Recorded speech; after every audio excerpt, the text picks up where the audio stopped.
வணக்கம். இன்னைக்கு பார்த்தீங்கன்னா, நம்ம வந்து ரொம்ப நாளாச்சு வீடியோ போட்டு கூட்டாளிலாம் கேட்க ஆரம்பிச்சிட்டாங்க. இப்போ இன்னைக்கு ஏன்னு கேட்டிங்கன்னா, வீடியோலாம் எடுத்து தான் வச்சுருக்கேன். மகளுக்கு வந்து கிளாஸ் ஓடுது, எல்லாருக்கும் ஃப்ரீ கிளாஸு. நிறைய தான் தெரியுங்களா, ஸ்லாங்கூரில் வந்து நிறைய ஃப்ரீ கிளாஸ் கொடுத்துருக்காங்க அங்கேக்கு இங்கே. அதனால அதெல்லாம் வந்து ஃப்ரீயாக கிடைக்கிறத போய் கற்றுக்கலாம் அப்படின்னு சொல்லிட்டு தான் எல்லாம் கிளாஸுக்கு போக ஆரம்பிச்சிட்டோம். இப்போ அதனால தான் நேரமே இல்லை வீடியோ போடுறதுக்கு. அதனால தான் இன்றைக்கி நான் போடுறேன். இன்றைக்கி ஒன்றும் இல்லை, பெருசாக பருப்பு தக்காளி பருப்பு எப்படி செய்யுது சிம்பிளாக பார்த்தீங்கன்னா ஒரு அரை மணி நேரத்தில் எல்லாம் செஞ்சிடலாம். ஒரு லஞ்ச் மெனு தான். வாங்க வீடியோக்குள்ளே போகலாம். பார்த்திங்கன்னா தக்காளி பருப்பு செய்கிறதுக்கு இதுக்கு துவரம் பருப்பு தான் எடுத்துக்கணும். துவரம் பருப்பு எடுத்திருக்கேன். தக்காளி பழம் 3, பூண்டு ஒரு 10 பல், 2 வெங்காயம், ஊசி மிளகா வரப்புக்கு தகுந்த மாதிரி பெருங்காயம் கொஞ்சம், அவ்வளோதான். இதெல்லாம் வெட்டி அந்த பருப்போடையே போட்டுக்க வேண்டியதுதான். போட்டுக்கிட்டு கொஞ்சம் உப்பு போட்டு எல்லாத்தையும் போட்டு ஒரு 4 விசில் வச்சிங்கன்னா நல்லா குழஞ்சி வெந்துடும். எல்லாத்தையும் போட்டு அப்படி தண்ணி ஊற்றிக்க வேண்டியதான். தண்ணி வந்து நம்மளுக்கு திக்காக வேணும்னா திக்காக எடுத்துக்கலாம். அப்படி இல்லை கொஞ்சம் தண்ணியாக வேணும்னா தண்ணியாக எடுக்கலாம். மஞ்சத்தூள் போடுறேன் கொஞ்சம். போட்டுட்டு வச்சு ஒரு 4 விசில் வச்சிங்கன்னு வச்சு எடுத்தோன்னு சொன்னால் நல்லா குழஞ்சி வந்துடும். பார்த்திங்களா, நல்லா குழஞ்சிருச்சு. அவ்வளோதான். இதில் வந்து எந்த தூளும் எதுவுமே போடுறதில்ல, எந்த பவுடரும் போடுறதில்ல. இது இப்படியே வந்து இதுதான் தக்காளி பருப்புன்னு சொல்லுவாங்க. சாப்பாட்டுக்கு வந்து சோறுக்கு நீங்கள் இதுக்கு தகுந்த மாதிரி வந்து ஒரு ஃப்ரைடே லஞ்சுக்கு இன்றைக்கி டியூஸ்டே தான் இதை நான் செஞ்சுருக்கேன். இந்த லஞ்சு ரொம்ப நல்லாயிருக்கும். இதில் பார்த்திங்கன்னா காஞ்ச மிளகா, சின்ன சீரகம், கருவேப்பிலை, கடுகு இதை மட்டும் போட்டு தாளித்து இதில் போட்டுட்டா சூப்பராக. இது வந்து துவரம் பருப்பில் செஞ்சால் தான் நல்லாயிருக்கும், மற்ற பருப்புலாம் நல்லா இருக்காது. துவரம் பருப்பு இல்லை மலாவி பருப்பு, இதில் ஏதாச்சும் 2 பருப்பில் ஏதாச்சும் ஒன்று அதில் செஞ்சால் தான் நல்லாயிருக்கும். நான் மற்ற பருப்பு துவரம் பருப்பு தான் அந்த ருசி கொடுக்கும். பருப்பு கடையிறதுக்கோ இது பருப்பு கடையில் மாதிரி எடுத்துக்கலாம். இது தக்காளி பருப்புன்னு சொல்லுவாங்க. இட்லிக்கெல்லாம் சூப்பராக இருக்கும். இட்லி, நம்ம சோறுக்கு எல்லாத்துக்குமே நம்ம வச்சுக்கலாம். பருப்பு ரெடி. அடுத்து பார்த்திங்கன்னா தவு வந்து 65 செய்ய போகிறோம். அந்த தவு செஞ்சுட்டு நம்ம கொஞ்சம் நேரம் ஊற வச்சு நல்லா சாப்பிட்டோம்னாவே நல்லா வந்துடும். பாருங்களேன், இதில் வந்து நான் எல்லாம் இது வந்து அரிசி மாவு போடுறேன். இதில் அரிசி மாவு 1 ஸ்பூன், அப்புறம் உப்பு கொஞ்சம், பார்த்திங்கன்னா மஞ்சத்தூள் ஒரு பிஞ்சு, கொஞ்சமாக மஞ்சத்தூள், இஞ்சி பூண்டு பேஸ்ட் கொஞ்சம்,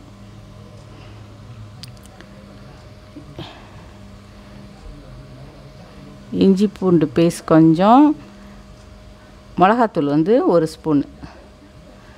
மிளகாத்தூள் உங்களுக்கு எவ்வளோ வேணாலும் போட்டுக்கலாம். இது நல்லா கலர் கொடுக்கும் அந்த மிளகாத்தூள், அதனால் 1 ஸ்பூன் மிளகாத்தூள்.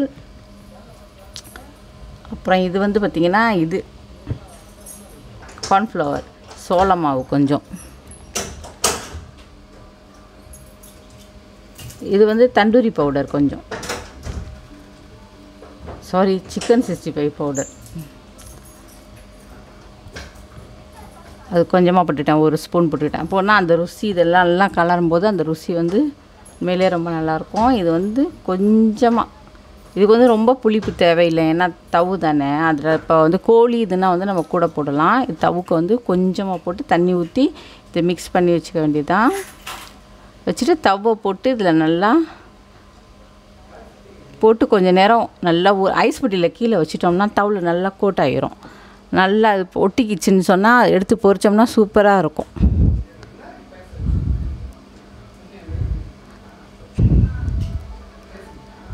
தவு 65 சூப்பரான தவு 65 ஒரு நாளைக்கு செஞ்சு பாருங்க. நம்ம நார்மலாக சும்மா வெள்ளை தவாக பொரிப்போம், சும்மா மஞ்சத்தூள் மட்டும் பொரிப்போம். இப்படி பொரிச்சு பாருங்களேன், இந்த மாதிரி வெட்டிட்டு சூப்பராக இருக்கும். நீங்கள் அப்படியே வந்து கூட மைக்ரோவேவில் கூட வச்சு எடுக்கலாம். இல்லை வந்து நம்ம கோழிலாம் அவனில் டோஸ்ட் பண்ணுவோம்ல, அந்த மாதிரி கூட இதை வேக வச்சு எடுக்கலாம். உண்மையில் ரொம்ப சூப்பராக இருக்கும். அவனில் வைக்கிறதுனா இதுக்கு நீங்கள் என்ன செஞ்சுக்கலாம், கொஞ்சம் எண்ணெய் ஊற்றிக்கணும். அதில் எண்ணெய் ஊற்றிட்டு அப்படியே எடுத்து வச்சு பொரிச்சோம்னா சூப்பராக பொரிஞ்சு வந்துடும். அது கொஞ்சம் நேரம் வச்சுருப்போம். அதை அப்புறம் பார்த்திங்கன்னா கங்குவங்க பரட்ட போகிறேன்.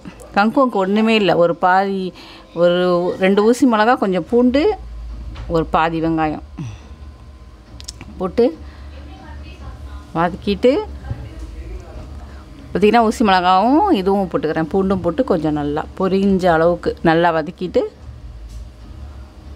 ஒவ்வொரு ஸ்டைலில் கங்கோங் பரட்டுவாங்க. நான் வந்து இந்த ஸ்டைலில் நான் இப்படி தான் பரட்டுவேன் கங்கோங். சில பேர் வந்து காஞ்ச மிளகா அரைச்சி போட்டு பரட்டுவாங்க.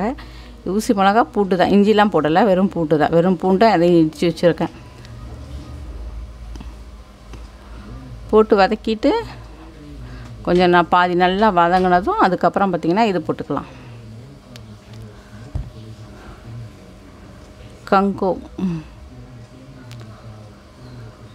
கங்கோங் போட்டு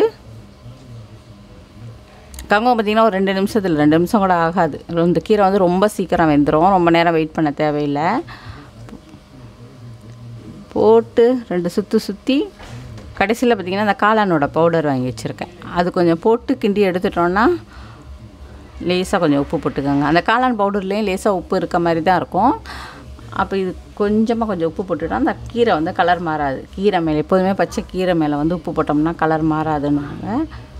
பாருங்களேன், அப்படியே வேக வச்சு அப்படியே எடுத்துடலாம். சூப்பரான கங்கோங்கும் ரெடி ஆயிடுச்சு. இந்த காம்பினேஷன் வந்து ரொம்ப நல்லாயிருக்கும் சாப்பிட்றதுக்கு. இந்த பாருங்களேன், இதுதான் காளான் பவுடர், வெஜிடேரியனோட தான் இது.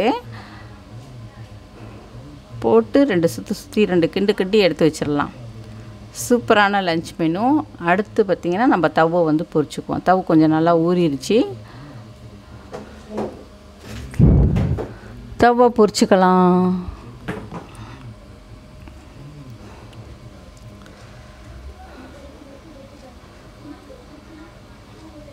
ஐஸ் பெட்டியில் வச்சா நல்லா கோட் ஆகிரும். கோட் ஆகிடுச்சுன்னா எடுத்து அப்படியே பொரிச்சு எடுத்துனா சூப்பரான தவு 65 ரெடி.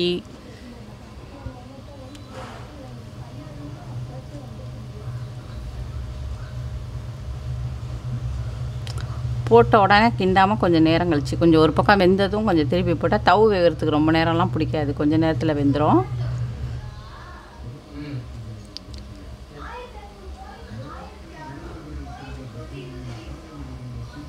சூப்பராக வெந்து வருது பாருங்கள். இன்னும் கலர் கூட போட்டேன்னா சோப்பு கலர் போட்டால் இன்னும் நல்லாயிருக்கும். அப்படியே தவை பொரித்து எடுத்துக்கலாம். அந்த பாருங்கள், சூப்பரான தவு 65 ரெடி.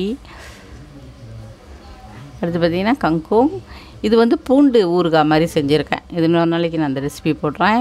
இது செஞ்சு நல்லெண்ணெயில் செஞ்சு வச்சுட்டு இது 1 வாரம் ஆனாலும் கெட்டு போகாது, வச்சு சாப்பிட்லாம். இது வீடியோ ரொம்ப நீட்டாக போகணுன்னு தான் அதை எடுக்கலை. பிடிச்சிருந்துச்சுன்னா வீடியோ வந்து லைக் பண்ணுங்கள், ஷேர் பண்ணுங்கள், கமெண்ட் பண்ணுங்கள்.